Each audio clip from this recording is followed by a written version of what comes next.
اور یہاں پر اس کا مطلب ہے کہ یہ ایسی چیز ہے کہ یہ کوئی ایسی نہیں ہے کہ ہونا ہی ہے، اگر ہوتا تو آپ وہاں پہ بھی کرتے زوجہ کے ساتھ ہوتا کرتے، اور یہ بھی ہے کہ ہر زوجہ کے ساتھ نہیں کرتے۔ وہ زوجہ چاہے جو بھولے بھالے ہیں وہاں سے آئے ہیں ممالک سے، کچھ یہاں کے اصول نہیں معلوم ان کے ساتھ، لیکن جو جانتے ہیں، تو اس کا مطلب یہ کہ یہ ایسی چیز ہے کہ ہم سمجھ نہیں پا رہے ہیں۔ اب یہ کہ طاقت بڑی میں بکواس کے سامنے نہیں کرتے، جا کے مثلا اس کو جا کے روزے میں جا کے آپ نے اس کو گالی دی، بولے نہیں ساورے، مطلب ہے کہ مطلب کہ اس وقت آپ کنٹرول کرتے ہیں جب آپ کے تصور میں کوئی پاورفل آ جائے۔ اب اگر سب کے ذہن میں اللہ جو پاورفل ہے وہ آ جائے تو یہ ہوگا کہ سب کے ساتھ اچھے رہیں گے، چاہے غلام ہو جائے، نوکر ہو جائے، بیوی ہو جائے، بچے ہو۔ یہ اسلام کی تعلیم ہے۔ یوں آپ یقین مانیے اگر رمضان مبارک میں نا اگر ہم دوسرا طریقہ اختیار کریں تو اس سے تبلیغ ہو جائے۔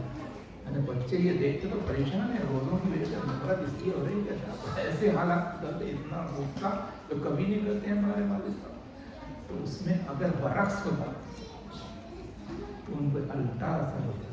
جیسا ہمارے بابا فرض کیجیے، میں اس کے بعد بابا وہ تو ماں کی بات ہے، یہاں پہ تو مگر وہ کہیں گے ارے صاحب ہمارے بھائی ہے، بابا ہے، کہ لوگ کتنا غصہ کرتے تھے، لیکن جب اب نہیں کر رہے ہیں تو مطلب وہ غصہ اتنی اچھی چیز ہے اس کی وجہ سے کرتے تو مطلب ظاہر ہے میں بات ختم کروں، بس یہ ہے کہ اس سے میں کون رول ماڈل ہوگا کہ کیسے نفس پر قابو پایا جائے، اس کے لیے رول ماڈل جو آپ کے میرے مولا امیر المومنین علی بن ابی طالب علیہ السلام۔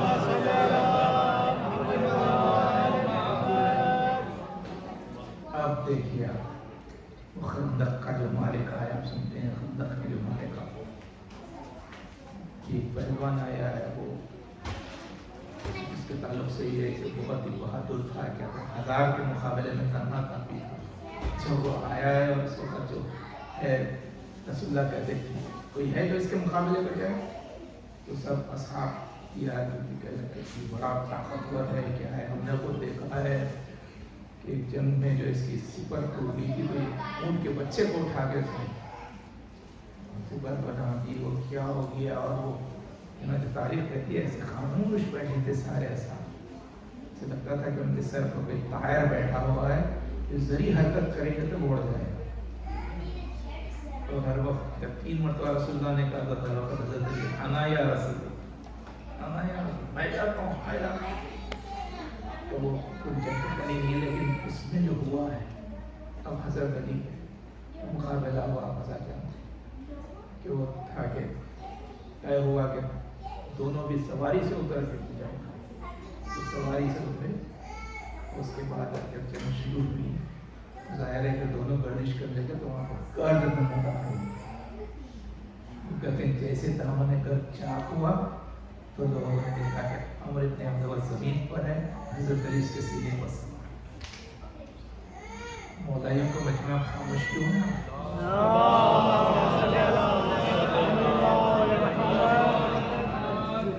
میں نے کہا مولا ہے سینے کے اوپر ہے، لیکن سب دیکھ رہے تھے۔ اس کے بعد ہوا کہ اس نے دعا پہ اپنا پھینک دیا حضرت علی کا، تو ظاہر ایک بہادر کو تو غصہ آتا ہے، تو ایسے ریسپیکٹ کر دے، تو وہ ڈرائے سینے سے اس کو قتل کرنے لگے اور ٹہلنے لگے، یہاں تک کہ پھر کچھ دیر بعد پھر وہ بھی اٹھا، پھر جنگ شروع ہوئی، پھر وہی سین ہوا، پھر گرد نمودار ہوئی، پھر اس کے بعد دیکھا تو پھر حضرت علی کے سینے پر سوار اور آپ نے دعا کر دیا اور سر لے کے پلٹ کے آئے رسول اللہ۔ اب وہ جو دوسرے جو اسپیکٹیٹرز تھے جو واچ کر رہے تھے اصحاب، تو انہوں نے دور سے دیکھا تو پلٹ کے آتے ہی انہوں نے یہ سوال کیا، یا علی کیا تھا وہ جو معرکہ تھا اس میں آپ نے دیکھا وہ قابو پایا لیکن اس کے سینے سے اتر تھا، کیوں اتر گیا ہے؟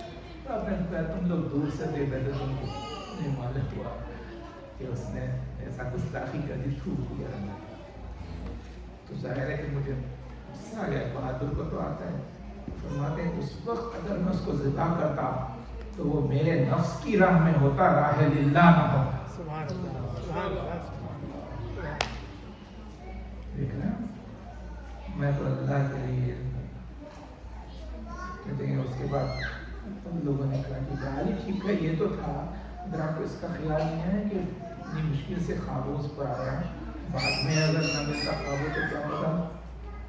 تو فرماتے ہیں مجھے بھروسہ تھا کہ جس نے پہلی مرتبہ مجھے خواب عطا فرمایا وہی مجھے دوسری مرتبہ. اس کے بعد یہ معرفت کا جملہ فرماتے ہیں. اور یہ تم یہ سمجھتے ہیں کہ اس پر جو مجھے خواب حاصل ہوا تھا وہ میری اپنی قوت بازو کی وجہ سے، چونکہ نصرت خدا میرے شامل ہاتھ ہو گئی، اس لیے مجھے اس پر خواب حاصل ہوا. دیکھنا اس لیے کہ مجھے یقین تھا کہ دوبارہ بھی خدا نے خود کہا وَإِن يَنصُرْكُمُ اللَّهُ فَلَا غَالِبَ لَكُمْ. کوئی اگر تم جس کو اللہ کی نصرت جس کے شامل حال ہو جائے اس کو کوئی غالب نہیں سکتا. تو جناب یہ تو بات ہے، لیکن آپ دیکھیں کیسا زبردست سیلف کنٹرول کا اظہار ہوا ہے. یہ کون کر سکتا ہے کہ اس نے گستاخی کی اتر گئے.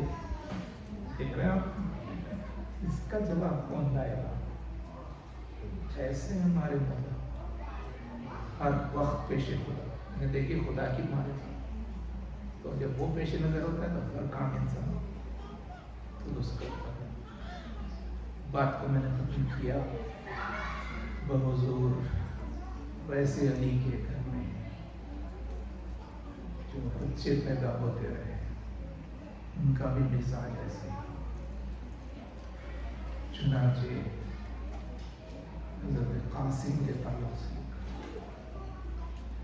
انہوں نے حسن کے صاحبزادے تھے، امیر المومنین کے پوتے تھے، ان میں بھی وہی شجاعت آئی. اور کربلا میں جو معرکہ ہوا 13 برس کے سن میں حضرت قاسم کو ارزق شامی کو جو بچا وہ بھی اتنا ایسے ہی پہلوان تو یہ بات کے مقابلے میں کرنا کافی. تو اس سے جو جنگ ہوئی ایسی ہی جنگ سیم ایسے ہی وہ دونوں بھی گرد میں چھپ گئے. دامن گڑھ چاک وقت دیکھا کہ ارزق زمین پر تڑپ رہا ہے، قاسم بڑے میں جھوم رہے ہیں.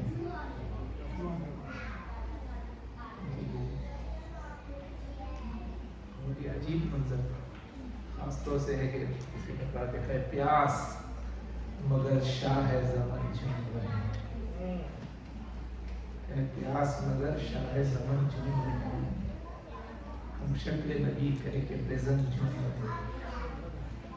عباس علی واقف فن جھوم رہے ہیں، اور قاسم ہے کہ میدان میں حسن جھوم رہے ہیں. وہ ایک کہتے ہیں کہ اس جنگ کو خالق کے ولی دیکھ رہے ہیں، پیکار علی آج علی دیکھ رہے ہیں. وہی انداز سے اس لیے لکھا ہے کہ حضرت عباس نے چونکہ انہوں نے جنگ سکھائے تھے تو فوری دوڑ کے میدان میں آئے اور قاسم کو تھوڑے سے پلنگ کیا، ایک ایک کو دکھانے لگے. تو یہ کہہ رہے تھے کہ یہ تو میرا شاگرد ہے. حضور اس کے بعد امام حسین کی خدمت میں لائے اور کہا کہ مولا آپ نے دیکھا قاسم نے کیسے تلوار چلائی.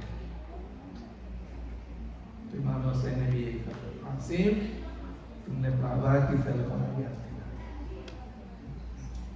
تو حضور شہزادے کے تذکرے کے لیے حاضر ہیں اور ظاہر ہے کہ اس شہزادے کے تذکرے میں یہ بھی ہے کہ شہزادے کو بڑی تمنا تھی جہاد، حسرت جنگ، یعنی آرزو تھی کہ جہاد. اور اسلام میں چونکہ یہ ہے کہ جو جہاد کے لیے میدان میں جانے کے لیے تو سن کا مسئلہ ہے. کوئی اگر نابالغ ہو 15 برس سے کم ہو وہ اس کو نہیں بھی جائے میدان میں. لیکن یہ کہ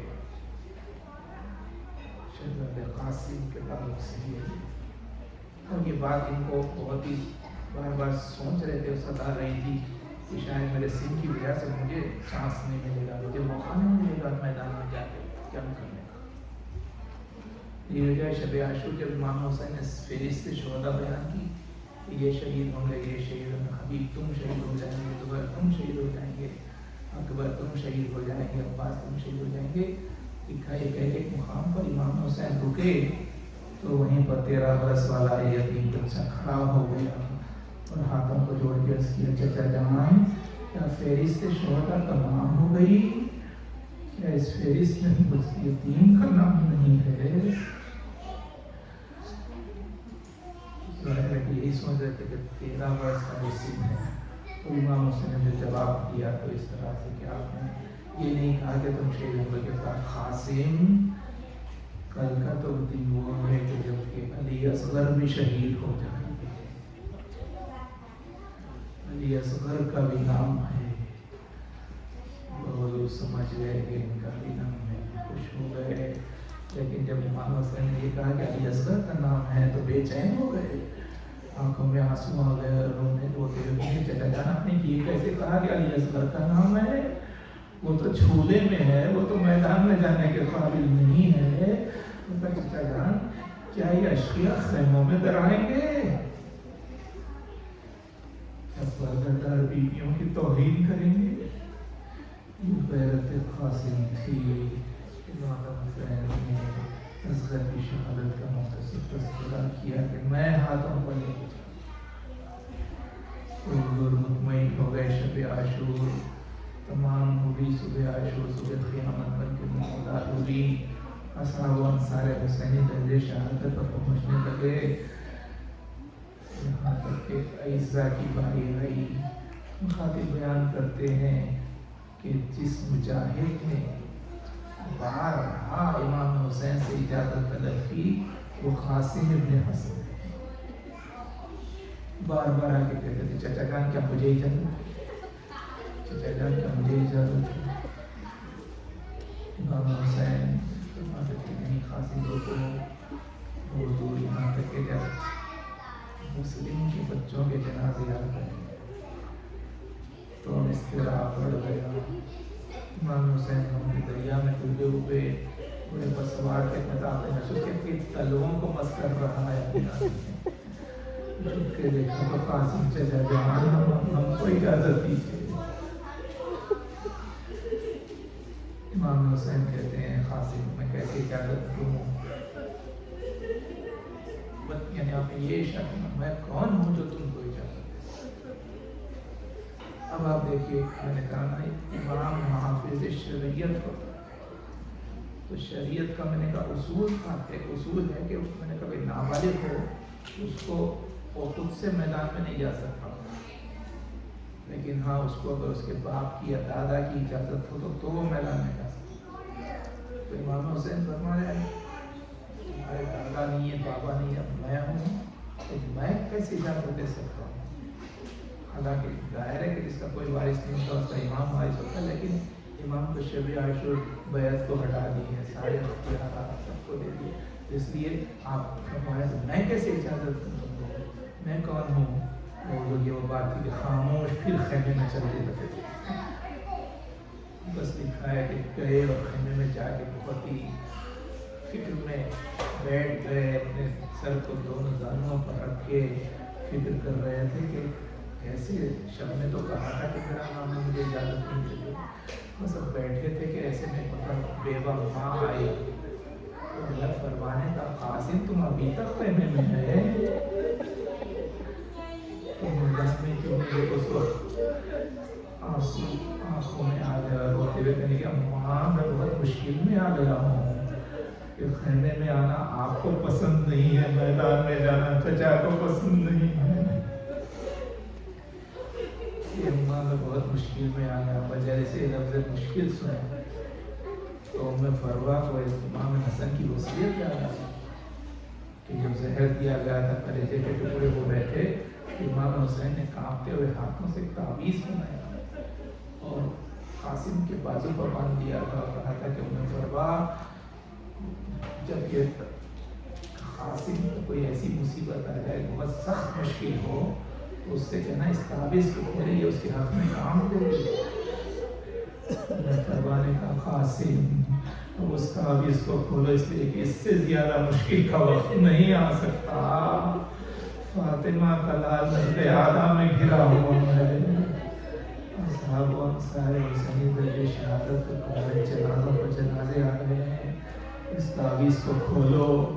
اس تعویذ کو کھولا. جیسے ہی اس تعویذ کو کھول کے اس پہ مضمون پر نظر پڑی تو ایک خط تھا امام حسن قاسم کے نام پر لکھا ہوا تھا. اس میں لکھا تھا کہ قاسم کربلا کے میدان میں میں نہیں ہوں گا.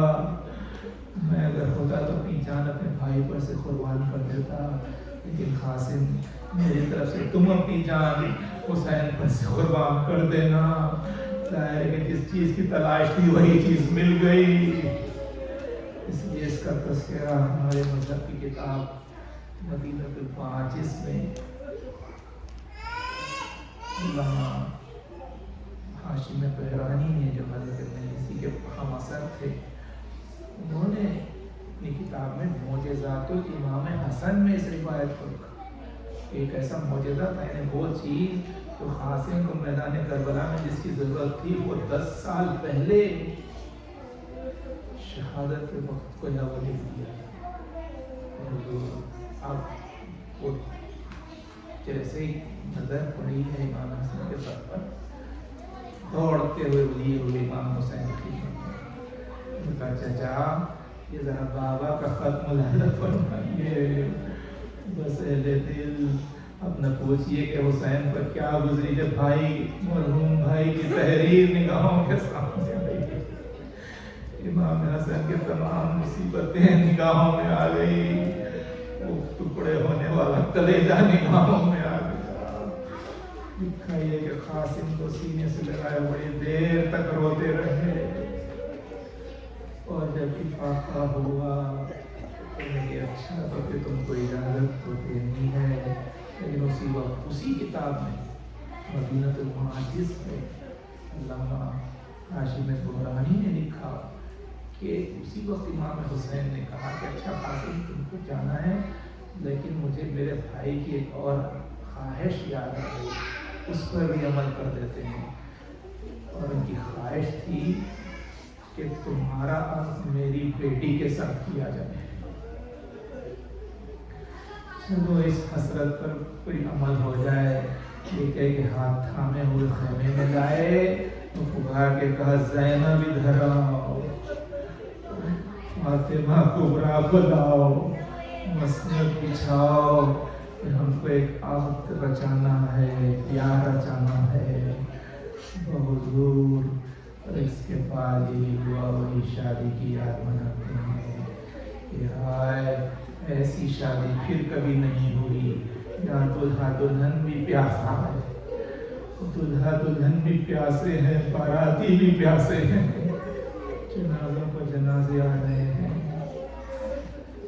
بس ہم آج اسی کی یاد مناتے ہیں. یقیناً آج بھی فاطمہ کے ساتھ فاطمہ کبریٰ بھی آئی ہوں گی. اپنی ماں بہنوں سے کہوں کہ اپنی اپنی بیٹیوں کے لیے دعا کر لیجیے. فاطمہ کبریٰ آمین کہنے کے لیے آئی ہے. یہی کہ پالنے والے میری تو زندگی برباد ہو گئی لیکن میرے چاہنے والی بیٹیوں کی زندگی کو آباد کر, ان کے مقدر کو بنا لے. سننے والوں یہ پیار تھا بس چند لمحات کی دلہن. لوگ کہتے ہیں ایک شب کی دلہن, ارے شب کہاں آئی, وہ تو بس چند لمحات کی دلہن تھی. دلہن بنی سے ریعت جاری کیا گیا.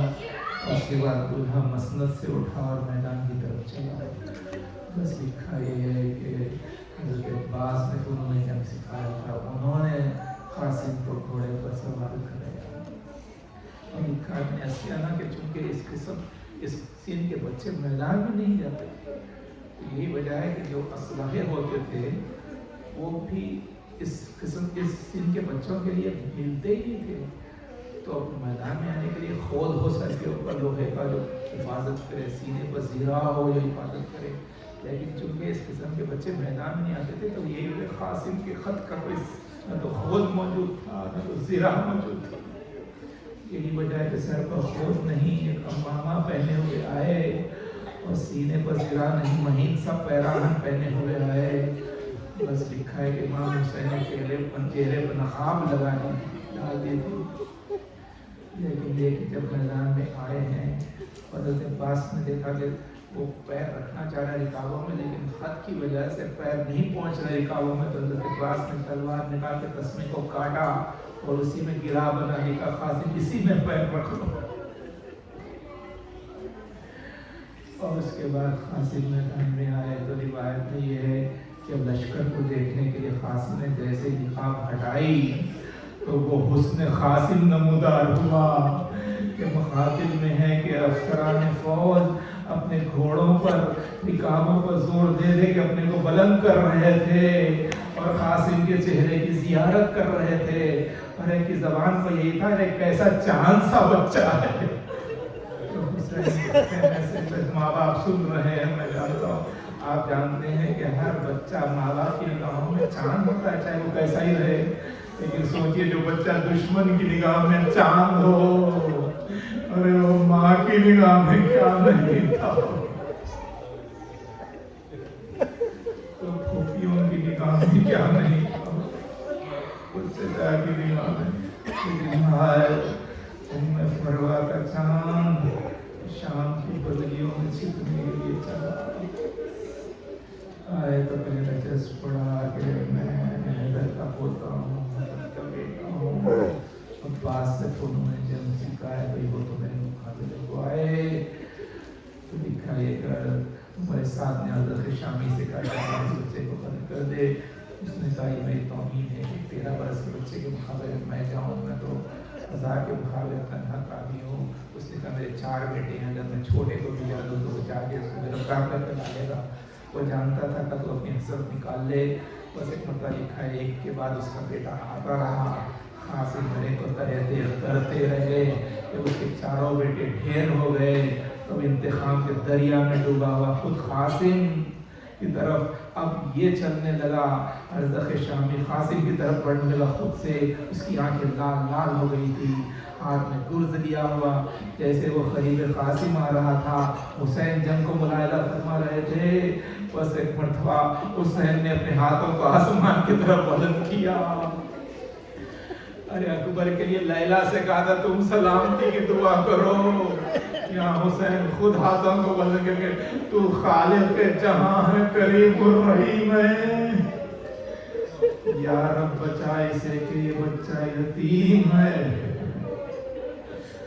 حسین نے دعا کی. ادھر قاسم نے اللہ کے ابھی میں نے جیسے پڑھا کہ قاسم نے ویسے ہی تلوار چلائی جیسے زرقی نے خندق میں تلوار چلائی تھی. ایک لمحہ آیا کہ قاسم نے اس کی سر خطا کر دیا، گھوڑے پر جھومنے لگے. تو حضور پھر حضرت عباس آگے بڑھے اور پھر داد دینے لگے. تو اس وقت قاسم نے کہا چچا بتائیے جنگ ختم کب ہوتی ہے؟ قاسم اس وقت جنگ ختم ہوتی ہے جب سردار لشکر مارا جاتا ہے. تو کہا ٹھیک ہے میں عمر سعد کو قتل کر دوں گا. یہ کہ قاسم نے اپنے آپ کو فوجوں پر ڈالا. تو لکھا ہے کہ عمر سعد کے خیمے کے پاس جا کے تلوار چلانے لگے. اس نے فرار اختیار کیا. پکار کے کہا تمہاری ویرتوں کو کیا ہو گیا؟ ایک 13 برس کا بچہ بڑا چلا جا رہا ہے، ایسے نہیں چاروں طرف سے حملہ کرو. بس ارباب اللہ تصور شرط ہے کہ اب قاسم درمیان میں چاروں طرف سے حملہ ہو رہا ہے. ابھی میں نے آپ کی خدمت میں کیا سر پر خود نہیں ہے، سینے پر زراعت نہیں ہے. اب قاسم درمیان میں تیروں کے رخ قاسم کی طرف، تلواروں کے رخ قاسم کی طرف، نیزوں کے رخ قاسم کی طرف. 2 پتھر بھی پھینکنے لگے. ایک پتھر آیا پیشانی پر لگا، خون بہنے لگا، پہنچنے لگے کہ تاروں کی تیر پہلو پر لگی. وہ منزل بھی آئی کہ ختم رکابوں سے اکھڑ گئے اور زمین کے طرف آتے ہیں پکارے کا یا اماں ادرکنی. عربی میں اماں چچا کو کہتے ہیں. میں نے کہا اے اماں میں زمین پر یا اماں مدرکنی، اے چچا میری مدد کے لیے آئیے، تو حضور ایک تمام ہے، میں کیسے عرض کروں؟ میں کہا قاسم خلد لشکر میں جا کے تلوار چلا رہے تھے، روایت میں جیسے جیسے قاسم آگے بڑھے تھے حسین آگے بڑھتے چلے جا رہے تھے، یہاں تک کہ وہ زمین پر آئے تو یہ کہا عباس چلو، علی اکبر چلو، آپ نے دیکھا کہ درمیان میں فوجیں حائل ہیں، قاسم کی آواز ہے چچا مدد کے لیے آئیے، بس ایک مرتبہ حسین نے اپنی تلوار کو بے نیام کیا، عباس نے اپنی تلوار کو چمکایا، علی اکبر نے اپنی تلوار کو نکال لیا، اب جو تینوں شیر جھپٹے ہیں فوج کے اوپر تو فوج خائف ہو گئی، اور دل پر ہاتھ رکھ کے سنے یہ جملہ کہ جب فوج خائف ہو گئی تو ادھر کی طرف اڑ کے دوڑنے لگی، ادھر قاسم زمین پر ہاتھوں کو ٹیکے ہوئے چچا کا انتظار کر رہے تھے، ابھی تک تو کہتے چچا آئیے، اب کہتے چچا جان جلدی آپ سمجھے ایک فوج کا دستہ قاسم پر سے ہو کے گزرے، پاگڑ میں خون سے رن کی زمین لال ہوتی، لال کی لال تھوڑا سے